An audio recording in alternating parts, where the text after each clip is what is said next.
અહીંયા નકરા સાપ ફરે છે અને અહીંયા તો બધી નકરું ધન દેખાય છે, માયા દેખાય છે, ચરુ દેખાય છે. માણસ એમ જ જાય, ભૂલો પડતો જાય.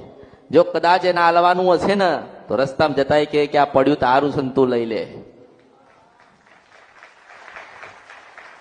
પછી અંદર ખાડા ખોદ, અહીંયા કંઈક દેખાય છે, એનું સપનું આવસ. હું એવું કહું છું કે જો કદાચ તમને કોઈક દેવ કદાચ સપનામાં ધન બતાડતું હોય ને તો એવું માનજો કે તમારી કુળદેવી છે ને ક્યાંક બેઠી ગઈ, અલગ બેઠી છે કોઈક જગ્યાએ. એ મોટી રાજા છે ને કોઈક જગ્યાએ બેહી ગઈ છે, તમારા વડીલોની માતા. તમે એને પેલા તેડી આવો, એને મનાયા આવો અને એનો દીવો તમારા ઘરે લાઈન કરો ને પછી તમારા ઘરે ધનના ઢગલા થશે, એવું કહેવા માંગે છે. બધી વાર્તા બનાવેલી છે. 1 થી 5 ધોરણમાં બાળક વાર્તા જ વાંચે છે ને